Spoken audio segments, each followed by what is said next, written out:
We'll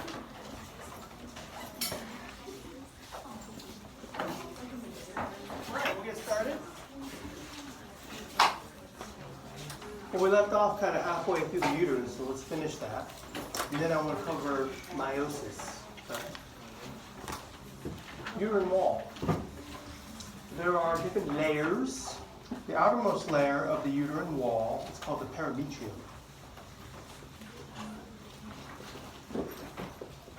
Perimetrium, it's basically the peritoneum that covers the uterus. Peritoneum is a serous membrane that lines the body cavity. It drapes over the uterus and other reproductive structures, and it covers part of the uterus, so it's an incomplete covering.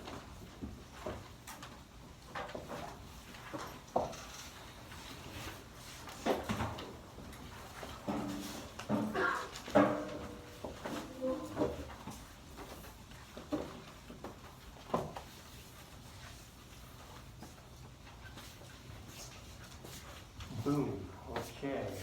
Well, it's not really shown on this slide. Let me back up one slide to show you the peritoneum covering part of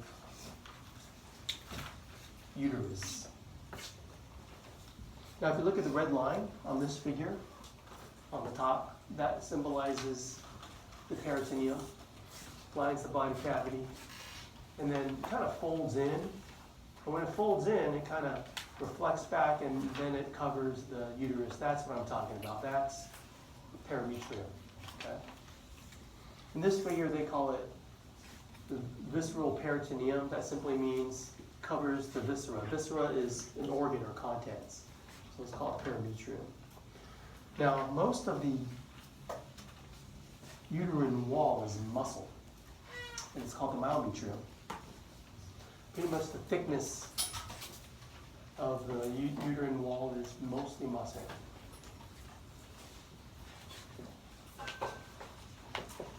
Now, the myometrium responds to oxytocin. The muscle layer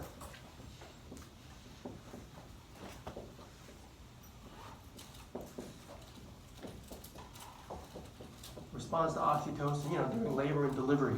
We already talked about oxytocin. Released from the posterior pituitary. And so that'll help push the baby out. Okay, the innermost layer that lines the uterine cavity is the endometrium. Endo means within.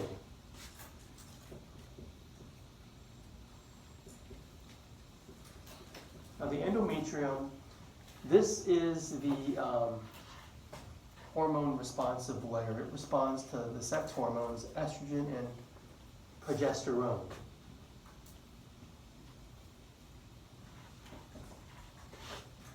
Responds to estrogen/progesterone. These are the female sex hormones. And so in a monthly uterine cycle, it'll thicken and then slough off. Thicken, slough off. Thicken, slough off. Turns out, if you look at the next slide, the endometrium can be subdivided into a functional layer and a basal layer. So if you look on the side there where they say stratum functionalis, that's the functional layer. That's the one that thickens and gets sloughed off. The basal layer, stratum bassalis, is not hormone responsive, not sloughed off. So endometrium, it's the stratum functionalis. Okay, that's the hormone sensitive part. This one will thicken / I say slough off, during menses. Menses means monthly. So it happens monthly over the 28-day cycle. And you can see that there are structures that will proliferate as you thicken. For example, the two I always tell students to note are these spiral arteries and these uterine glands. Because the goal here is to proliferate those for the next pregnancy. So when it thickens, not only does it get thicker, you're going to get an increased number of uterine glands. These glands secrete glycogen to nourish the implantation. Sometimes I just call them glycogen glands. You have a proliferation or an increase in size and number of the spiral arteries. You can see how they branch off uterine artery, but it's really the spiral arteries that are supplying blood to this region. And so the stratum basalis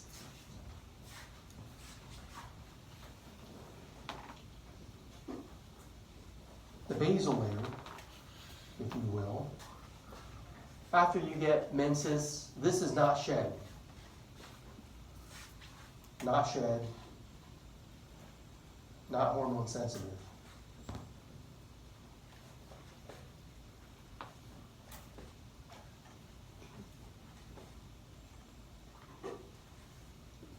Not shed, not hormone sensitive. So you kind of rebuild on it the next month if you weren't pregnant the prior cycle. I think you should be able to tell endometrium from myometrium on a histology slide. And you should kind of be able to tell if you're in one of two phases of the uterine cycle. This is a picture of endometrium, myometrium during what's called the proliferative phase. You can kind of see where the tissue starts to change. Well, I put the bracket there, but could you tell that this is myometrium down there? Okay, and you kind of go up and the tissue appears different. You can see these little uterine glands. You don't really see the arteries that well.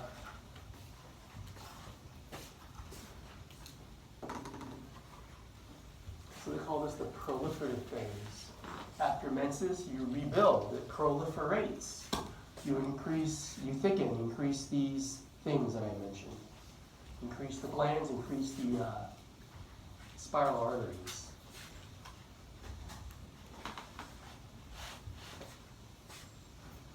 So just to give you an overview of the 28-day cycle, the monthly cycle, let's go 1 to 28.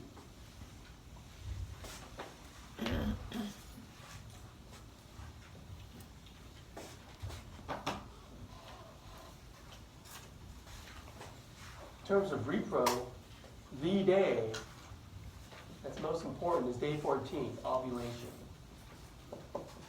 When the egg bursts out of the gonad, right?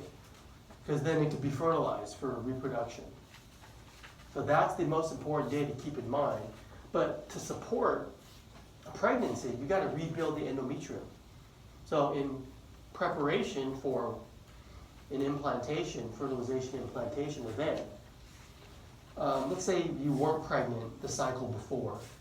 So days 28, the last day of the previous cycle, the first 5 days of the REAP cycle, that's menses of the uterine cycle.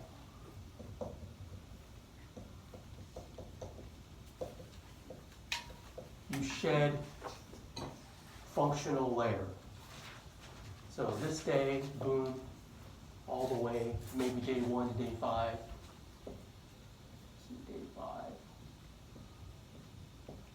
Menses starts.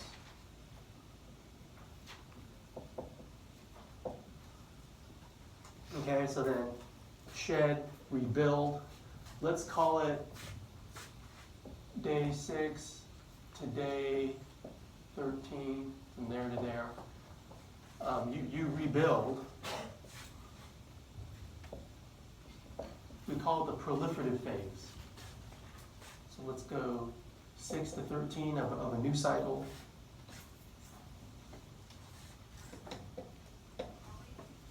Proliferative phase.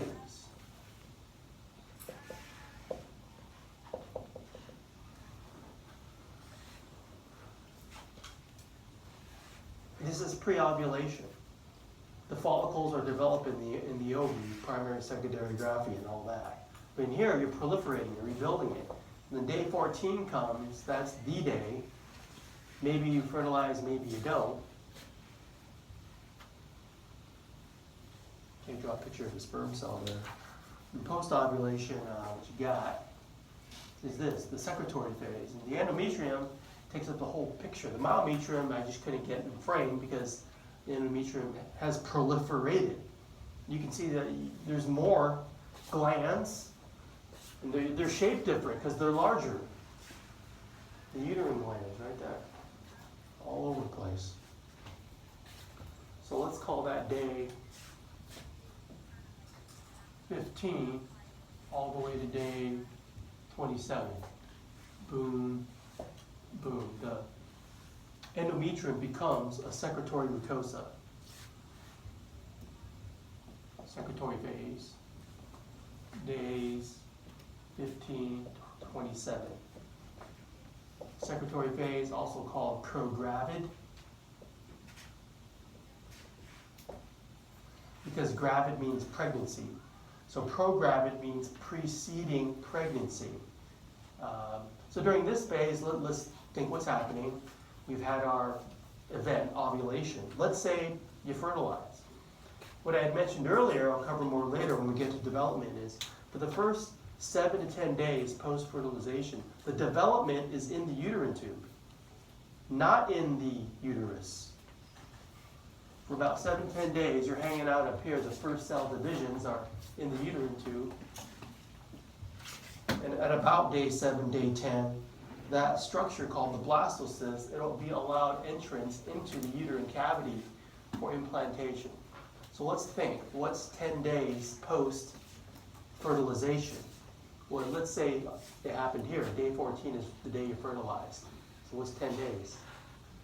Day 20, right in the meaty part of, secretory phase, right in the middle. That's where you want it, okay? You want to implant somewhere in here, okay?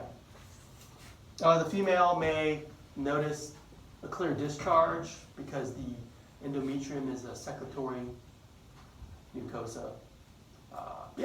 So that's kind of, we'll get into the uterine cycle in more detail there. That's an overview. That's basically it. When you're not pregnant, menses, rebuild, proliferative phase. And then you're ready for pregnancy, that's called the secretory phase. Those three just kind of cycles through. I'm going to move on from uterus to uterine tube, the female duct system. There's different parts. Let's go through the parts.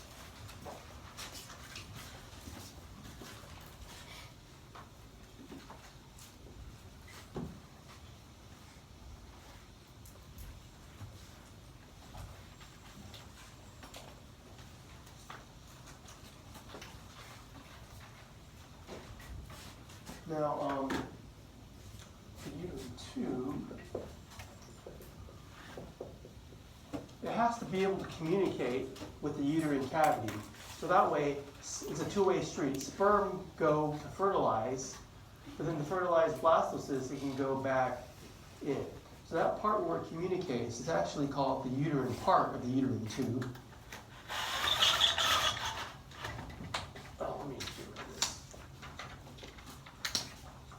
Let me color it in, the different regions, so you know what I'm talking about here.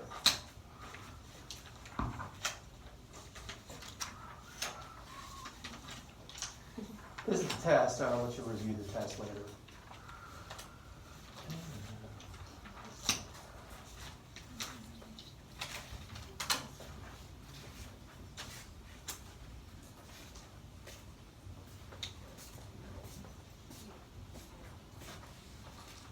The uterine tube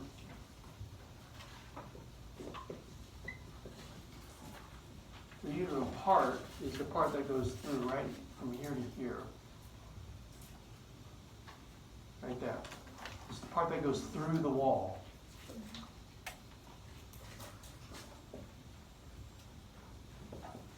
Goes through uterine wall.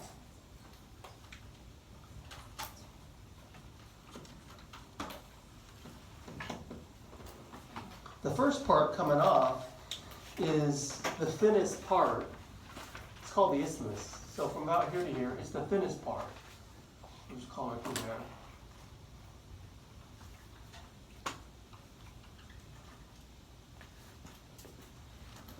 there. Isthmus.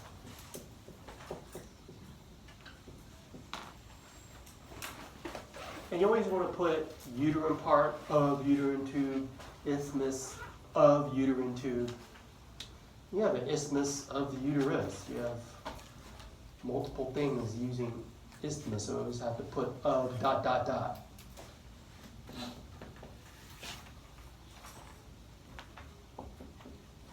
in this part of the duct. Let's remember that uterine tube is also called oviduct or fallopian tube, although I don't use fallopian tube, so I usually go by oviduct or uterine tube. Okay, after that, the tube starts to widen, and this is the typical site of fertilization. The ampulla of the uterine tube maybe goes all the way up to here.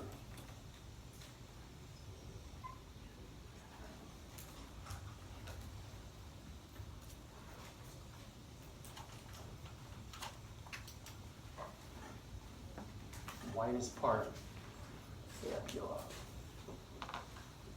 Not to be confused with the ampulla of ductus deferens.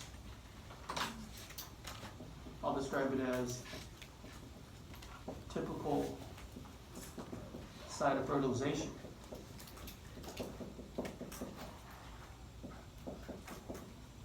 The wide part.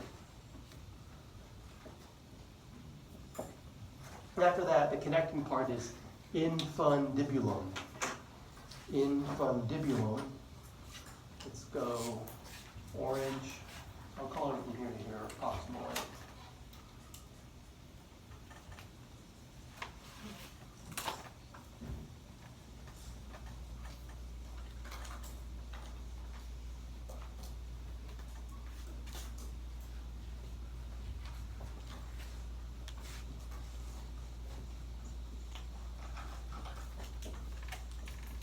It's the connecting stalk, the same as for the pituitary to the brain, infundibulum.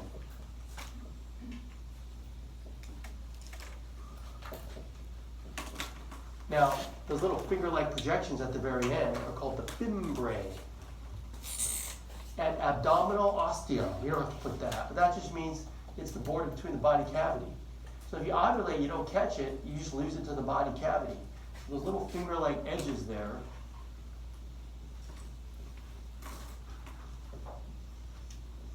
that's all the fimbriae. F-I-M-B-R-I-A-E-K.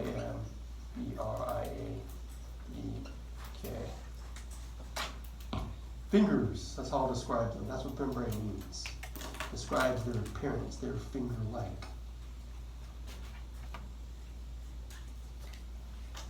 So those fingers, they kind of like, they move, they create a little bit of current, and they should help.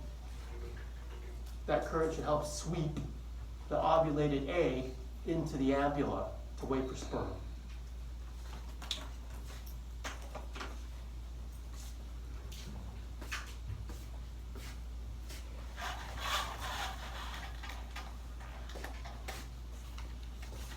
Next slide.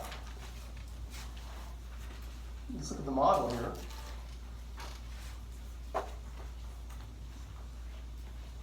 If I'm using this for a quiz or an exam or something, I basically would go like this. Uterine part of uterine tube, isthmus of uterine tube. I'd probably put ampulla like way out here. And I'd put infundibulum right there. The little notched edges, what am I going for? Fimbriae. Let's move on. So this is a duct, and if you cut it open and look at the oviduct in cross section, I've changed this. It did say simple columnar epithelium, but that's what most books will say. Our slide shows something different. If we kind of look at this epithelium right there, it has the appearance of being pseudostratified. So it has the appearance of stratification, but it's not stratified. So it's pseudostratified. That's what we'll go with. So the uterine tube, it's ciliated.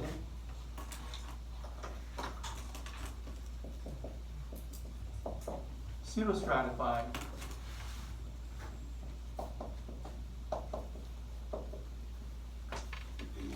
Columnar epithelial tissue.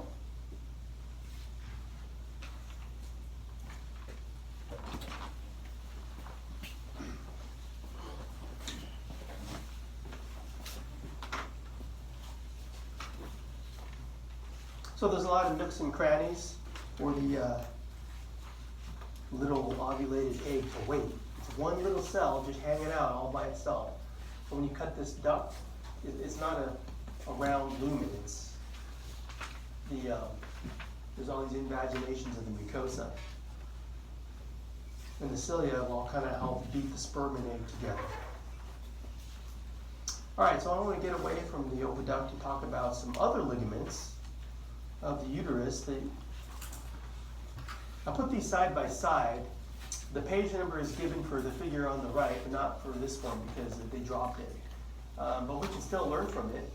If you remove the peritoneum that's covering these structures, this is the picture you get. And so you can get a clearer view of the ligaments I want you to know. Just to orient you, this is the front, that's the pubic symphysis, sacrum, rectum anus, bladder cut open, that's the uterus. This ligament back here and back here, that's uterosacral ligament. So these are ligaments of the sacrum, excuse me, ligaments of the uterus.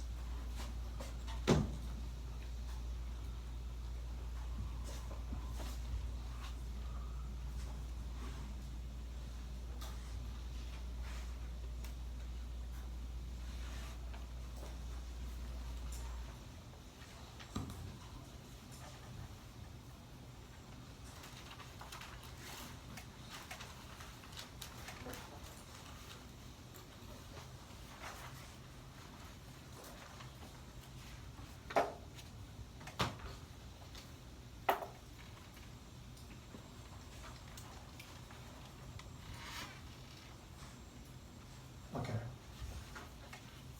Ligaments of the uterus.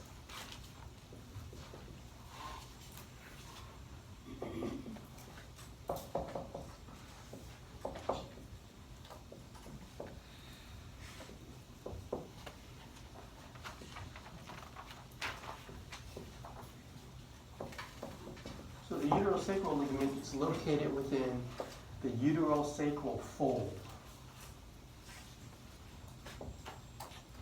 Within uterosacral folds. So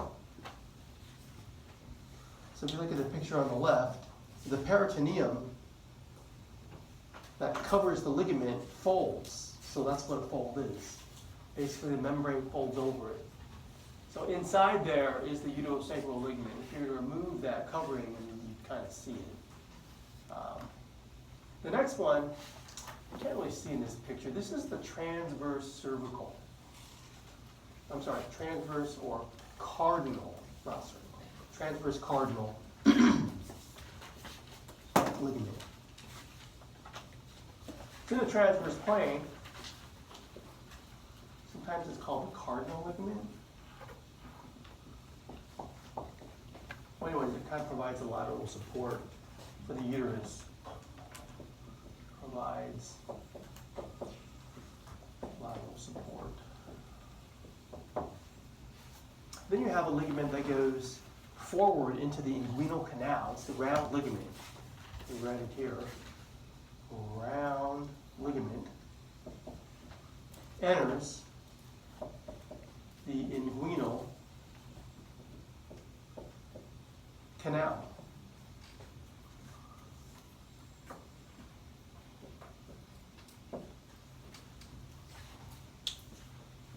So in men, that was the spermatochores. In females, it's just a ligament. That's the ones going anteriorly into the inguinal canal there and then there. Now, I took a picture of the model that looks like this picture. There's a round ligament there on the model.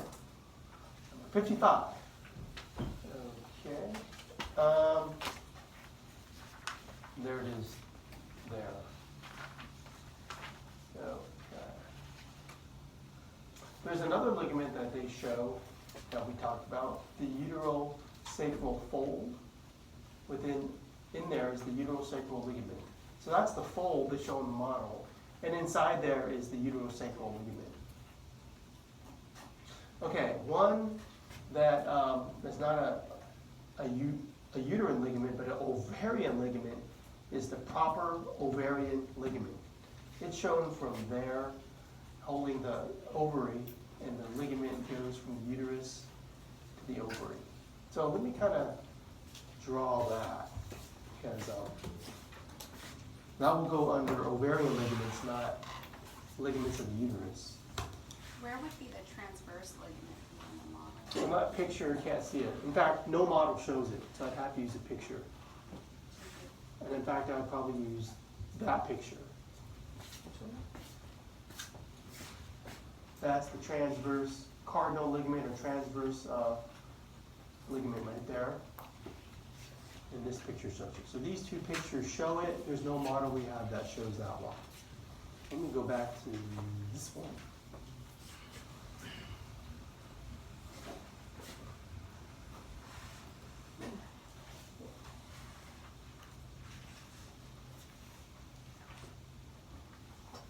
All right, so you see how I'm just going to draw the ovaries. Ovary, ovary. And you see how there's a ligament that goes from there to there. From the ovary, and it goes medially to the uterus. That is the proper ovarian ligament. I'll just draw that there. So that one is proper ovarian ligament. There's another one coming off the sides, coming off this way and going up the sides of the pelvic wall, suspending the ligament, so to speak. And it's hard to visualize, but they do show it right here.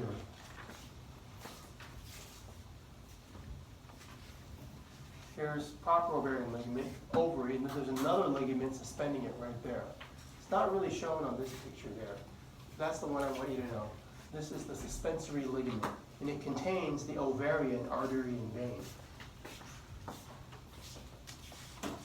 So I'm going to draw a red line and a blue line in it.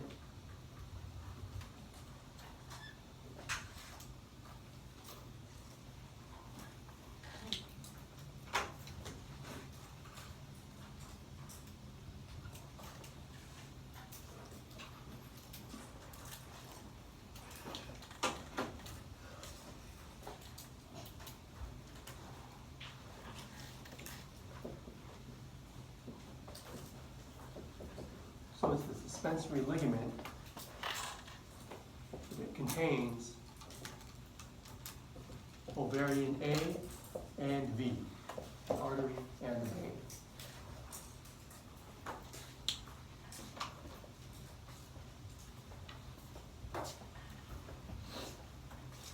This picture I included to show you that the round ligament in females is homologous to the spermatochore in males. You can see that's the superficial inguinal ring. That's the opening for the ligament or the cord to come out of there. In females, it'll anchor somewhere in the labia. So here's the figure I skipped to because I wanted to point out this ligament, the cardinal ligament of the transverse cervical ligament. It's kind of like providing lateral support. For example, a uterine prolapse is when a lot of structures weaken, including this ligament, and it kind of prolapses down into the vaginal canal. So this helps support the ligament, helps support the uterus at the cervical level. The vaginal canal can be seen in this orientation here. The vaginal canal from a sagittal section has this appearance right there.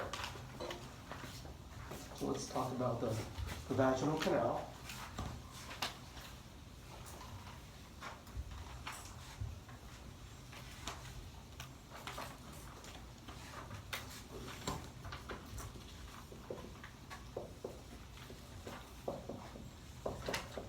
It's 3 to 4 inches in length. And also, a couple of things. Vagina means sheath, so it's the sheath for penis and intercourse.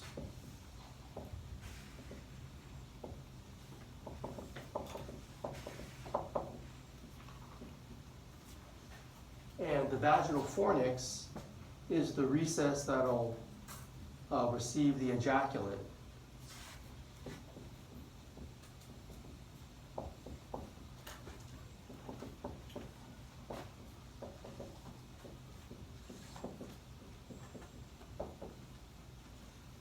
Let's remember, a fornix is a recess around the cervix.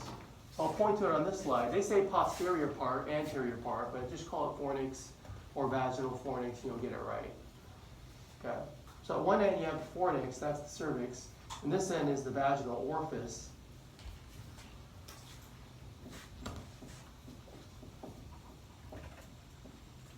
In terms of anatomy, that's it. It's a canal. It's also functionally, with cervical canal, it's part of the birth canal. With cervical canal.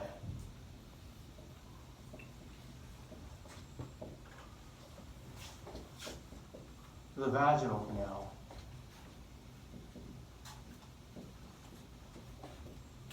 Forms the birth canal.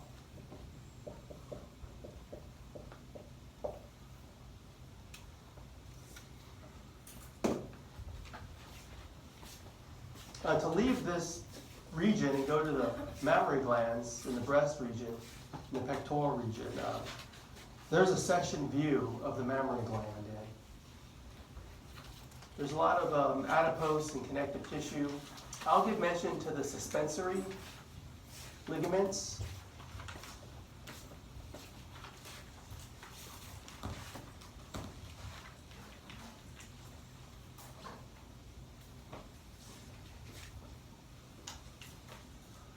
So since the topic is repro, this is important for a nursing mother, although it's regionally unrelated. Mammary glands. So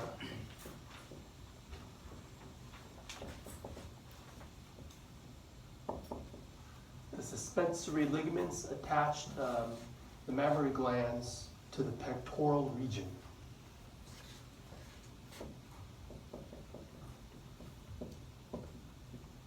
Attach glands to pectoral, I'll just say pecs. I think you know what I mean by that. And where it says lactiferous, where it says mammary lobes, those are the milk-producing structures that respond to the prolactin.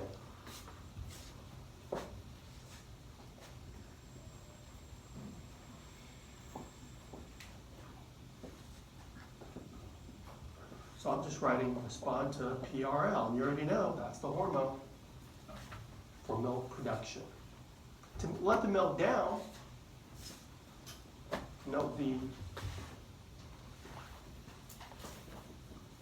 lactiferous ducts. I'll put respond to oxytocin. Because we talked about that. That's the milk letdown function for a baby. There's also nipple and areola, but I've noticed over the years I never put that on the test, so I'm not going to put it on the board. But the nipples where the infant suckles. The areola refers to the brownish tissue surrounding the nipple, and it's usually bumpy in appearance due to some sebaceous glands. But the main thing for repro is to emphasize what produces the milk and what lets it down. The lactiferous ducts are the typical site of breast cancer. It's a clinical side note. And also, I don't teach lactiferous sinus anymore, which are the ducts really close to the nipple, because that's an artifact of preserving and embalming cadavers. It's not really there in living people, so I stopped teaching that too. Just know mainly the lactiferous ducts of the mammary lobes.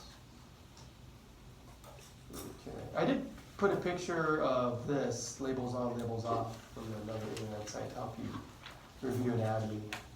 But that pretty much concludes just the anatomy portion of the repro chapter. Now I want to transition directly into the physiology part. In the physiology part, when you talk about repro, you've got to talk about the cells, the sperm and the egg, and all the physiological events that occur to make those two fertilize. And so to first talk about that, we need to introduce Meiosis, which you probably learned before in high school biology. I teach with the assumption that you forgot about what meiosis is. To really understand meiosis, we should even just really get to the nitty-gritty and talk about a karyotype analysis or human genome. All the chromosomes and what they look like.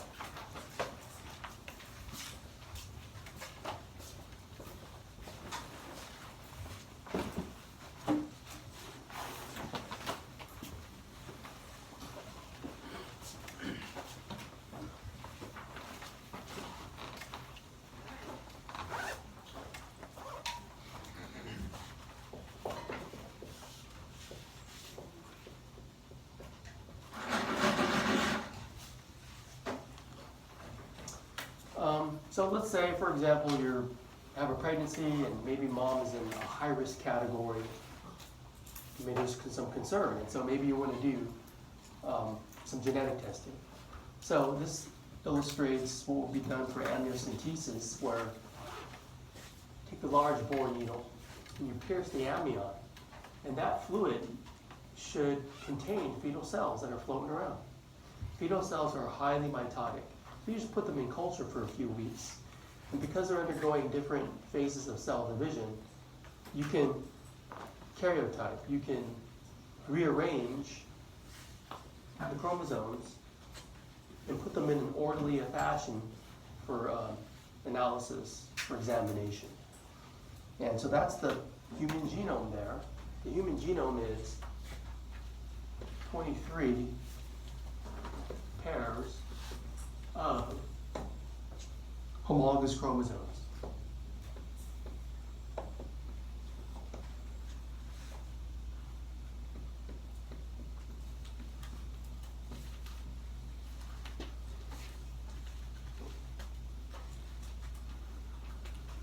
.23 is widely known now. There's internet sites like 23andMe, and you can mail in your DNA for analysis. Why do I say pairs? Think about your inheritance. Not too hard. You have a biological mom and dad, and you received half from mom and half from dad. They're pairs. A homolog is, mom's genes and dad's genes of the 23. For example, let's say it's chromosome 1, this pair. You received half the set from mom. You received half the set from dad. Maternal, paternal inheritance.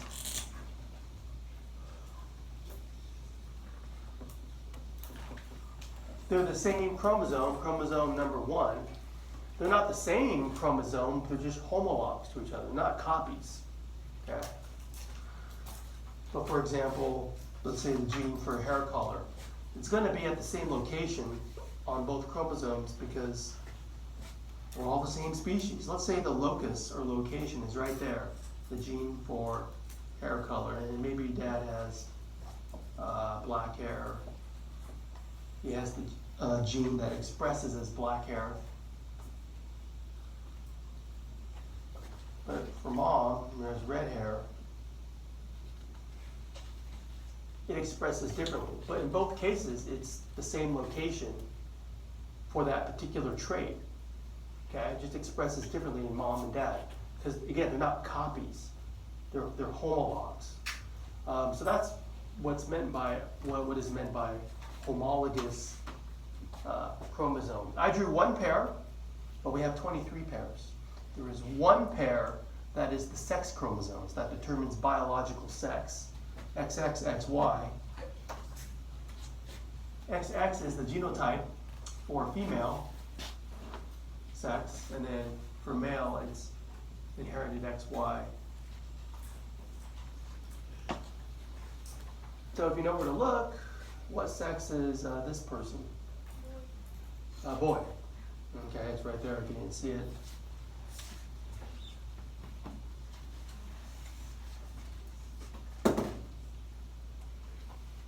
So there's the Y chromosome. The Y chromosome, there's some SRY element or protein that during development, it causes the development of the male reproductive structures. In terms of inheritance, if you're a male, it's because you received the Y chromosome from your dad. If you're female, it's because you received the X chromosome from your dad. So it's a 50-50 coin flip. Eggs, all the X chromosomes came from mom. All right, so to get it to this point where you can get half of the sex chromosomes in an individual cell. This is the topic of meiosis. Right? So I could go through a lot of details here. Because the goal of meiosis is you have to reduce the genetic material by half. So that when the sperm fertilizes the egg, you restore the full complement. So instead of having 23 pairs of homologous chromosomes in a sperm cell, you're just going to have 23 single chromosomes. Okay, and the other 23 come from the egg. So let's talk about cell division process of meiosis.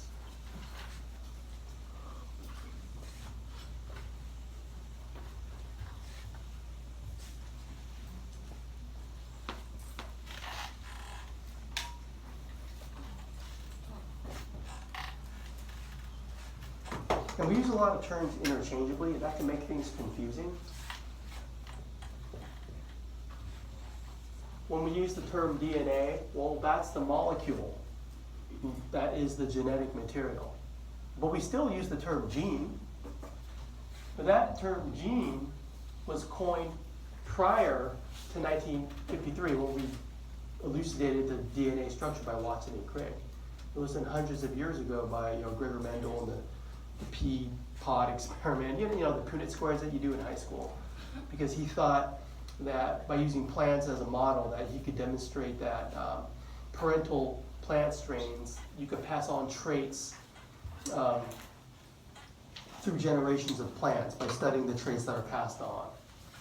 And he coined the term gene from that, not knowing about DNA. Now we know DNA. And then we still use this term called chromosomes. And you study how DNA is wound up within the chromosome. Now, why the heck are they called chromosomes? I'm sorry to go back. Look at this picture or this picture. When you visualize them, aren't they colorful? So chromatic, okay, colorful. That's why that term is used. When you visualize the DNA in the chromosomes, they're very colorful. So don't get mixed up on the terms. All the same thing. So let's talk about cell division. The first thing you want to do, okay, let's say you're a cell that actually divides. Some cells don't divide. Like neurons, they're amitotic. They don't do cell division. So if you damage nerve cells, sometimes you don't get that function back. Muscle fibers, they don't do mitosis in a mature adult. So if someone biopsies your muscle fibers for study, you're not getting them back. You just lost it. Okay. But most other cell types like epithelial tissue, they do cell division. We're going to talk about the cells that become sperm and egg. They divide too. But the cell is gonna divide. During interphase, preparations will be made for cell division. Look at the S phase. In the S phase, you have DNA replication.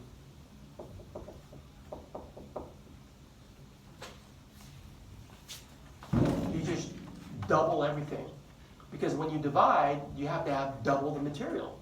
Okay? And so if that were to happen, for example, we have 23 pairs of homologous chromosomes. This is one pair. What does it look like for just one pair to replicate? It looks like this. So this green one will become 2.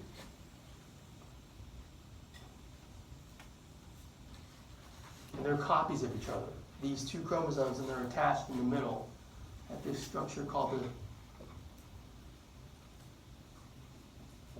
centromere.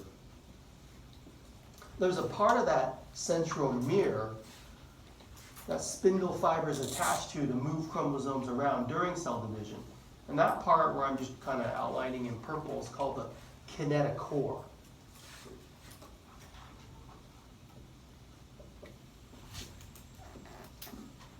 It's just the thing attaching the two chromosomes together after they've replicated. So you got two chromosomes there. They're just copies of each other, and exact copies. They're not homologs, they're copies. The purple to the green are homologous chromosomes. Let me write that down.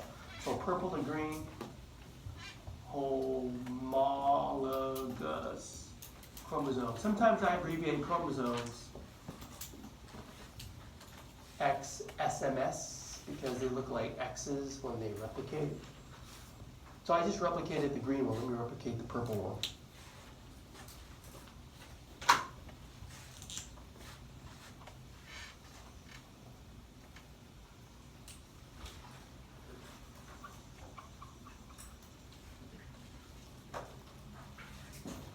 Cool. You know, there is a part of the cell division where the homologous chromosomes, even after they've replicated, they kind of get close together.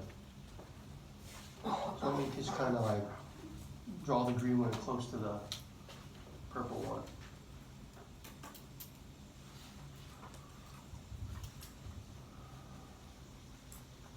And when they get close together, that's called synapses or tetrad formation.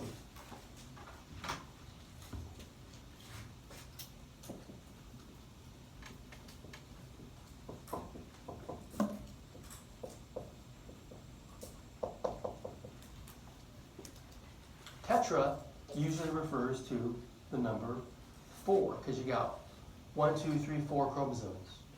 Well, it turns out there's 4, but really, the purple to the green are homologous chromosomes. The purple to the purple, they're just copies, and they call that sister chromatid. Purple to purple or green to green. Sister chromatid. It's just a regular chromosome, just a copy of the one it's buddied up with. Okay. Half of a tetrad, for example, this one by itself, the green one, dyad, referring to the two chromosomes that are attached together. They're sister chromatids to each other. Just call the whole thing a dyad. Well, anyways, that replication happens before cell division even begins. It happens in the S phase of interphase. The other thing you do is you have this G2 phase.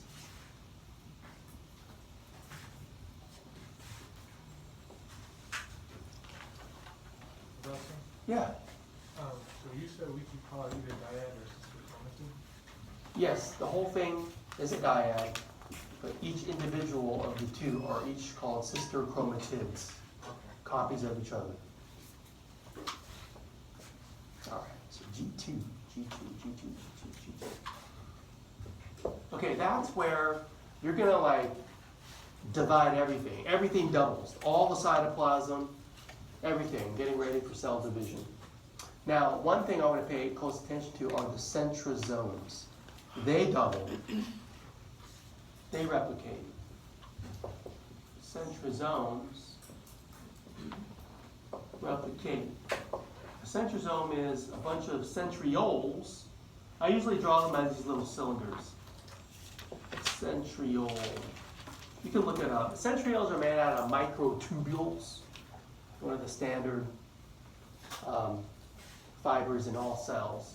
Well, anyways, there's usually two centrioles stacked together with a bunch of microtubules coming out, radiating like rays of sunshine, and they usually call these microtubules astral rays. Anyways, that whole thing is a centrosome. So if they double, just draw two of them.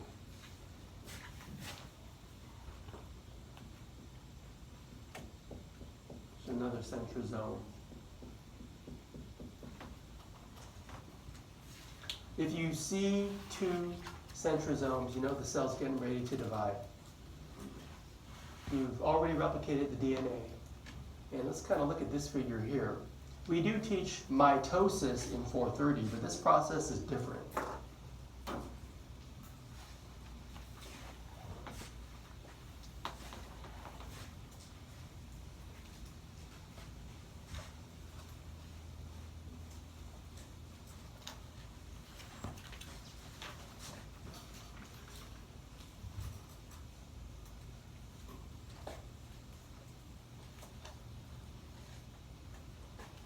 There's other terms introduced on this slide.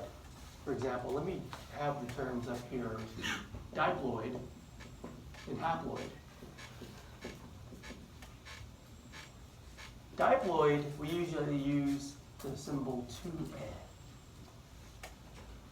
2N. I think of it as one N is from mom, one N is from dad. It represents the full set, the complete human genome. Okay. The quote-unquote ploidy. 2N is full set. So half a set is haploid. Half set. Okay, the goal is to get your gametes, your sperm and your egg, down to haploid. So that when sperm fertilizes egg, you restore the full set. That's as simple as I could put it. It gets a little more complicated. You can do the side-by-side analysis. What I want to mention here is, you see what they start with? It's too hard to draw 23 chromosomes, 23 pairs of chromosomes. They just give you 2 pairs, so 2N equals 4. Okay, but the thing is, once you enter the cell division, you've already replicated. Okay, so I call that either, it could be 2N, or you could be 2NR. You can have the full set diploid, but replicated.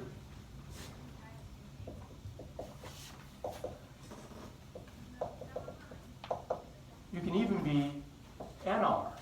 You can have a half set that's replicated.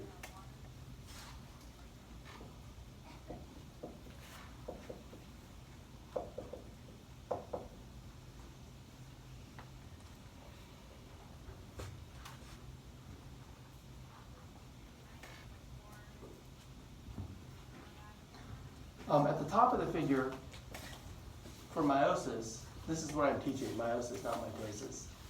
But you can do your own study if you want to see where the differences are. It's really here at the metaphase where the two kind of diverge. Once you enter meiosis, you're replicated. You're diploid and you're replicated. Okay, then things start to happen. All right, so let's go through the steps. I'm going to use this figure to teach from later on. I want to show you where I'm going with this. Where I'm going right now is just to teach the basic process of meiosis. Where I want to go next time, Wednesday, we've got the meiotic vents over here. You have to figure out what goes on in the human female with all the follicle development and ovulation and things like that, how they correlate. So my goal is to eventually teach you this figure, but I should at least teach meiosis, meiosis 1, meiosis 2 first. Okay, so that's clear. Well, I don't know if it'll be clear, but I'm going to teach it. Eventually, it'll become clear to you. In a lot of terms. So,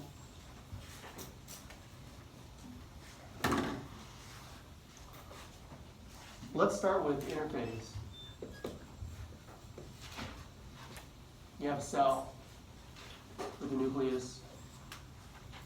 And let's go the maternal inheritance, or I think I'll use purple for paternal. Let's go with one chromosome long and one chromosome that's short. That's 2 chromosomes. And then for the mom inheritance, green will go like that. One long, one short, each for purple and green, just to keep it simple. Okay, 2N equals 4, just like they would do. All right, so what would happen is, in interphase, like I said, in the S phase, you replicate DNA. So let's do that.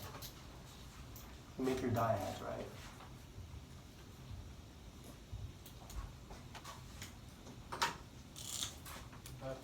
Yeah. Can you call it,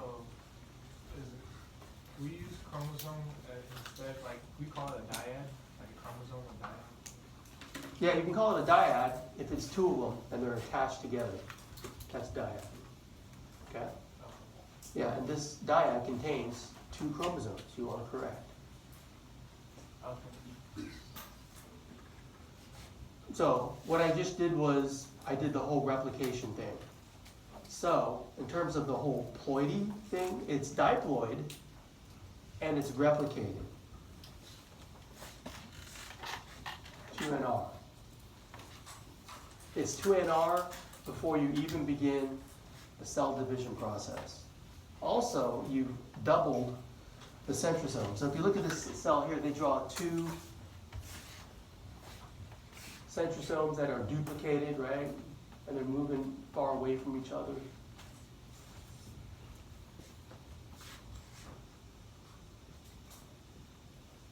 So I'm going to draw them here.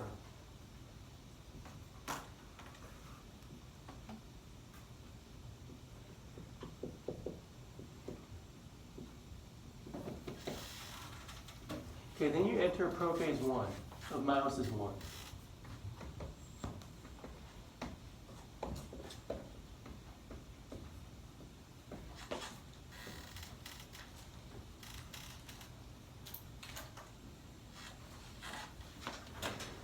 Your centrosomes, they start to move far apart.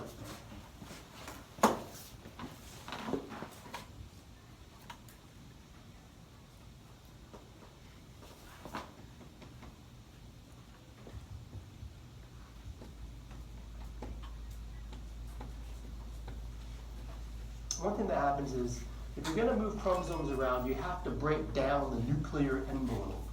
So I'll just draw like little parts missing. Break down nuke envelope. You're going to have to move those chromosomes around. You want to condense, you want to supercoil the chromosomes so they don't get damaged during moving.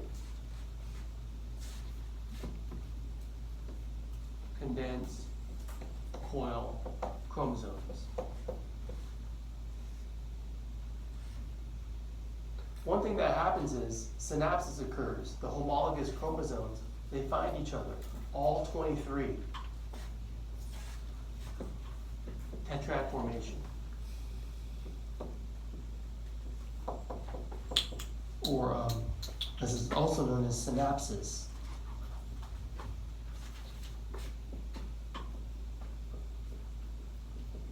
That's where,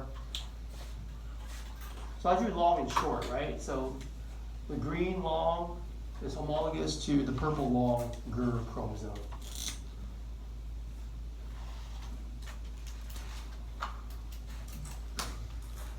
And then the short green is homologous to the short purple, or they're homologs, and they kind of buddy up.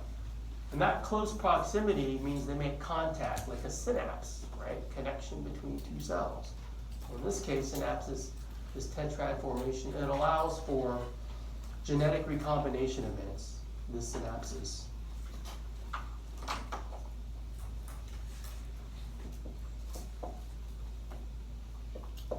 Allows for genetic recombination events. You know, these crossover events. Things cross over. That's the term I usually see. The end result is you're going to have an increase in genetic variability amongst the gametes because everything's getting mixed up, and that's a good thing. Increase genetic variability. I have a slide showing this synapses genetic recombination event. So let me fast forward a few slides, if you will. The one that says genetic recombination, crossover events. Here's one tetrad, okay? Like on the board, how many tetrads did I draw? 2. Here's 1. They're close together. I use the same colors, so it matches paternal, maternal. They give you a couple of locus for genes, eye color, hair color, right? And because they're close together, there's the crossover right there at the chiasma. And then the end result is, well, the 2 dyads, you can see how the material from mom and dad has been mixed up in the gametes of this person. So if you were to finish meiosis, there's 4 chromosomes here. 1, 2, 3, 4.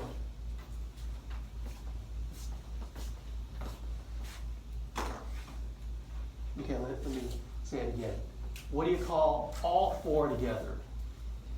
Tetrad. What do you call just these 2? Dyad. But each of those is a chromosome, 1, 2, 3, 4. And when you completely finish the cell division, each gamete will get 1 of them.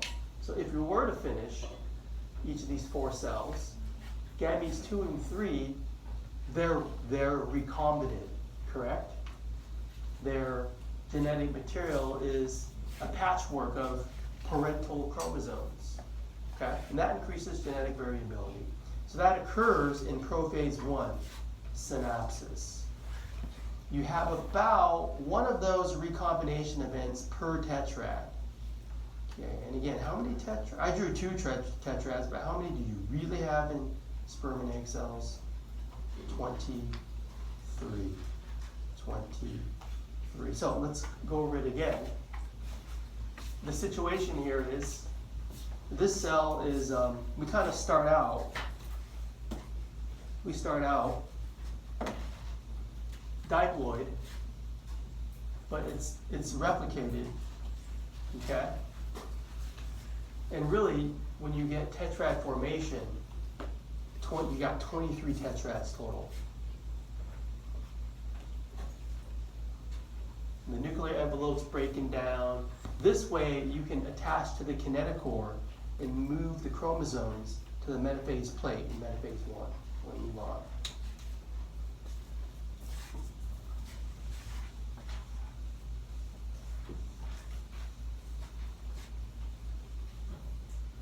So to go from there to here, draw a cell, call it metaphase 1. Always put a 1 or a 2 next to each name of the phase, because there's meiosis 1, meiosis 2, and we need 2 rounds. So for metaphase 1, there's no nuke envelope, gone. You're just moving the tetrads to the center, to the metaphase plate. So I'll stick with what I was drawing with, like the long, the short, so purple, and then purple, long and short, and then green, long and short green, and they're right in the middle at the metaphase plate. You can draw. Notice the the spindle is fully formed, and the centromeres are at polar opposite ends of the cell.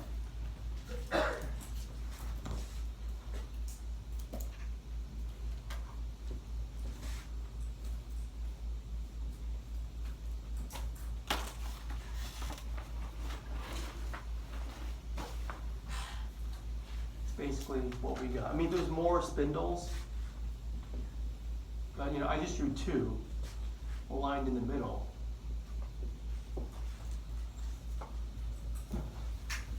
Okay, now I drew 2 tetrads, but again, just to sound like a broken record, how many do you really have that line up in the middle? 23, okay.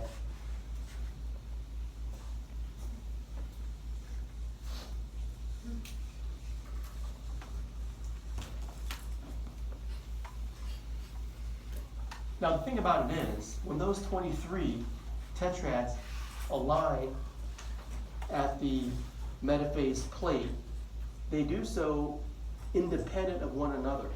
These 23 tetrads aren't dependent on how they line up.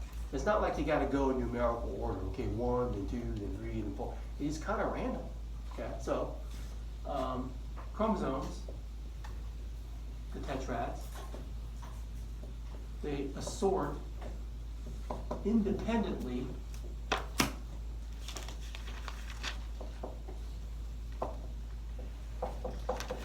at the metaphase plate.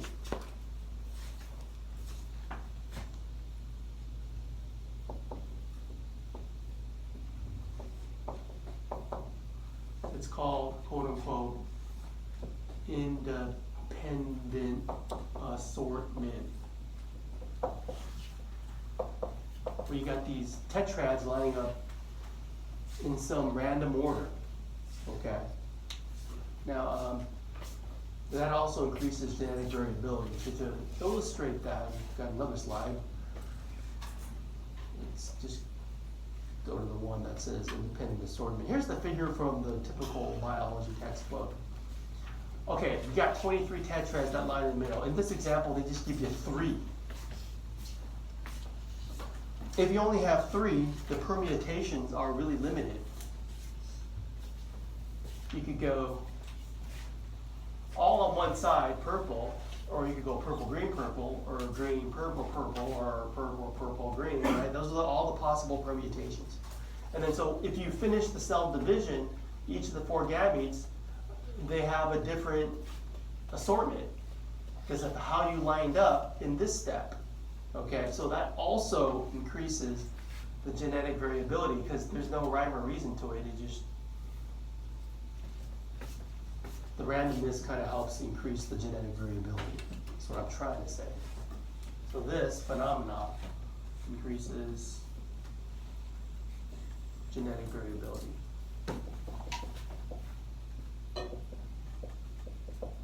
Any questions on independent assortment?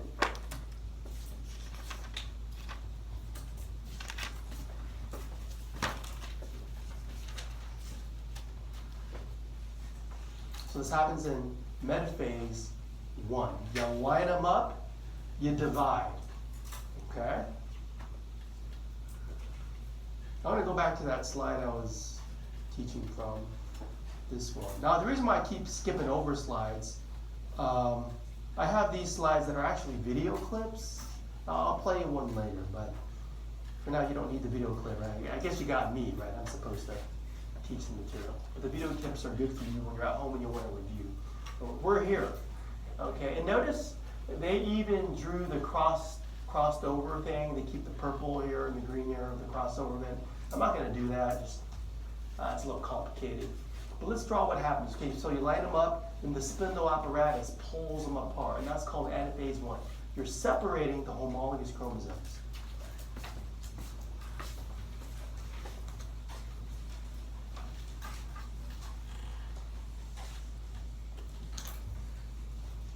So we go from metaphase 1, anaphase 1.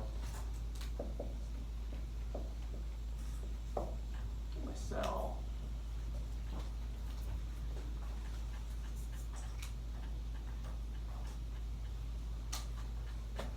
You're just going to pull those apart. And when you pull, you're pulling right in the middle at the central mirror. And you just kind of like pull it, and they kind of V, form a sideways V because you're pulling from the waist, from the middle.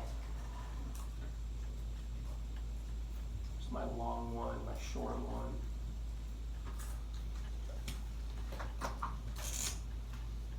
Long purple, short purple.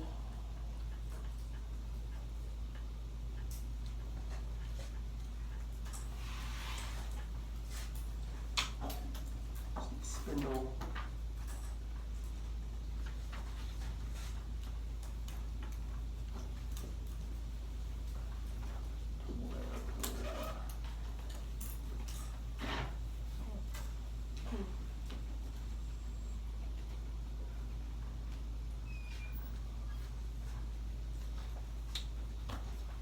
So what we're doing is, anaphase 1, thing to note,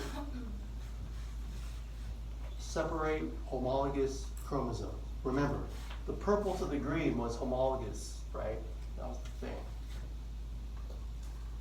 Separate homologous chromosomes.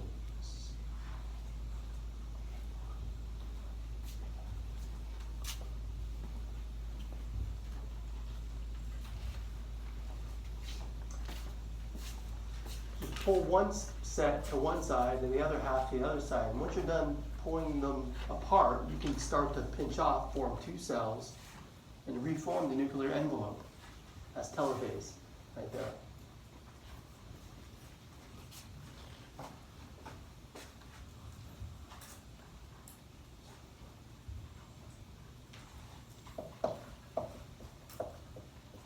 Call this telophase 1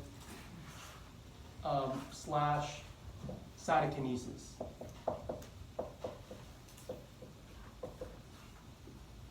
Telophase 1 slash cytokinesis, where you get the nuclear envelope. It starts to reform. I think they do show that. Yeah, nuclear envelope reforms. Because you're done moving the chromosomes around. So I'll write that note up here.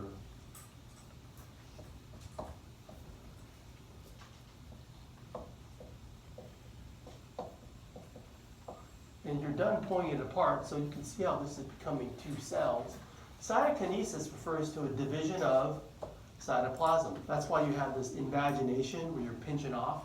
And when you pinch off, it could be equal or unequal division of the cytoplasm. I'm kind of drawing it as an equal division.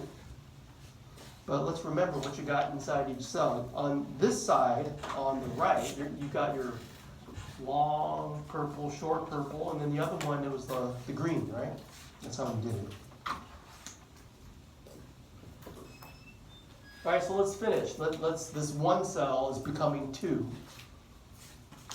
Let's pretend you completely pinch off there.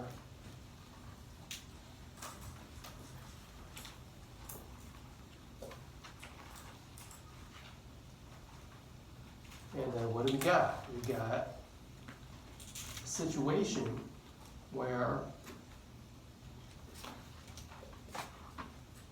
each cell that I'm drawing has two dyads in it, either the purple or the green. But really, how many are there? Not two, but 23. So in each cell, you're going to have 23 dyads.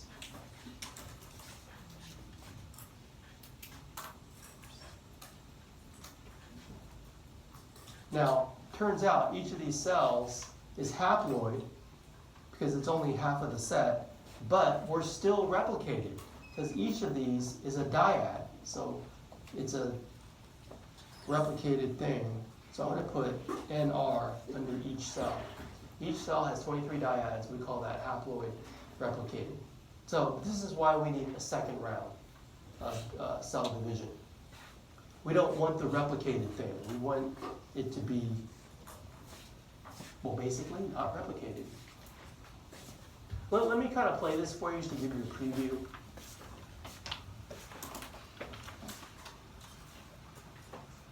Prophase 1 begins with condensation of the chromosomes. Homologous chromosomes, each made up of two sister chromatids, come together in pairs. This pairing is called synapses. Each chromosome pair is called a tetrad, a complex of 4 chromatids. Chromatids of homologous chromosomes cross over each other and exchange parts. Meanwhile, other cellular components prepare for the division of the nucleus. The centrosomes move away from each other and spindle microtubules form between them. The nuclear envelope and nucleoli disperse. Finally, spindle microtubules capture the chromosomes, and the chromosomes begin moving to an imaginary plane equidistant from the poles. So that described prophase 1. I just wanted to give you a preview. So I uploaded the PowerPoint. You should be allowed to play those video clips. But I wanted to get to the slide that demonstrates meiosis 2. So when you begin meiosis 2, there's a brief interphase. You pick it up right where you left off. You got 2 cells that become 4. So let's kind of pick it up from here. Where does this stop here?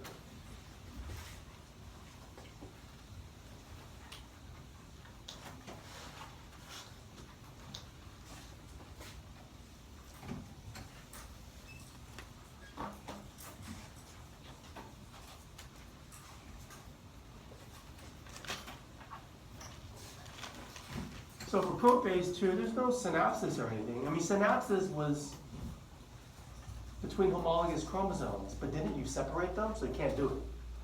So this is where we start. We just basically pick up where we left off. This is what we start with prophase 2. 2 cells become 4. Each cell is haploid replicated. First thing you do, metaphase 2, align the dyads in the metaphase plate, like they show there. Nuclear envelope goes away, just like before. So we go green in this cell, long, short. Purple in the other cell, long and short. You get the fully formed spindle.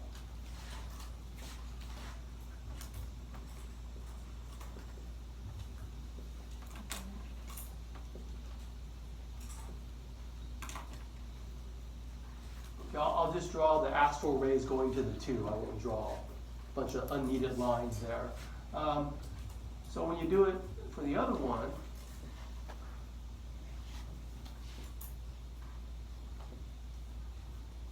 call this metaphase 2.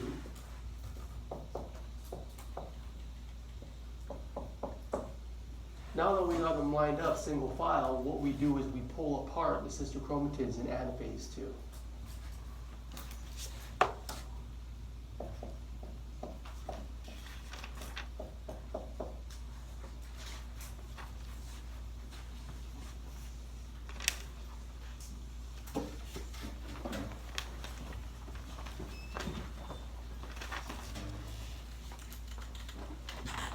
Anaphase 2, you're separating sister chromatids.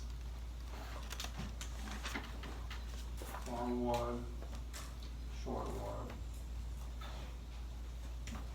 With the purple one, separate. Long one, short one. Separate sister chromatids.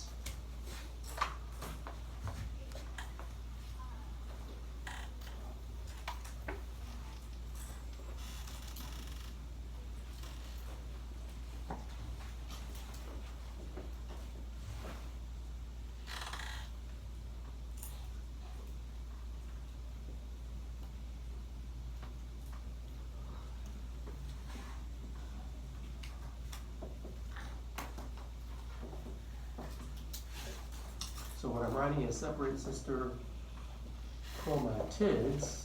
You can see now we're getting ready to just kind of divide again, where 2 cells will become 4. So when you get the telophase cytokinesis,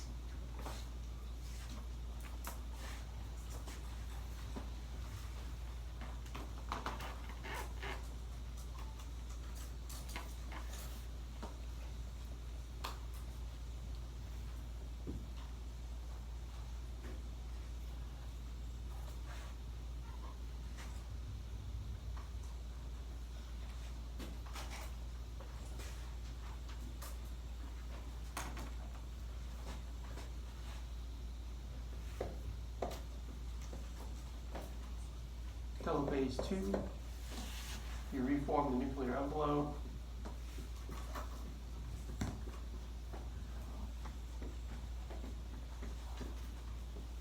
So what do we do? Okay, in each of these cells, we're going to have just 2 of each, purple or green, right? So purple long and short, purple long and short, green, long, short, long, short. So pretend we finished. These pinch off. You get 4 cells. Each cell is haploid.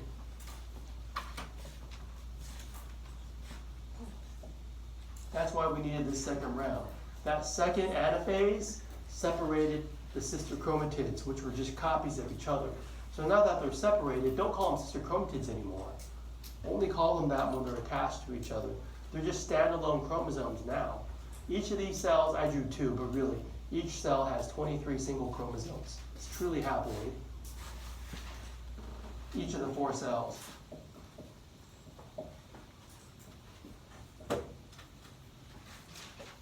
Has 23 3 single chromosomes. Yeah.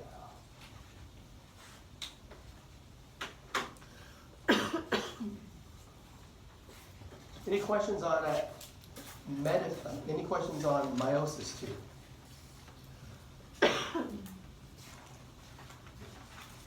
You know, on Wednesday we do have a meiosis lab. I wanted to be sure to get a little ahead and talk about meiosis today, so the lab will be a lot easier. For now, let's take our break. And remember, you have a quiz today. I'll call Group A right after the break at 1 o'clock, and Group B to follow. Okay, so give you a little time to study. Group A, what time? See you then. 1 o'clock.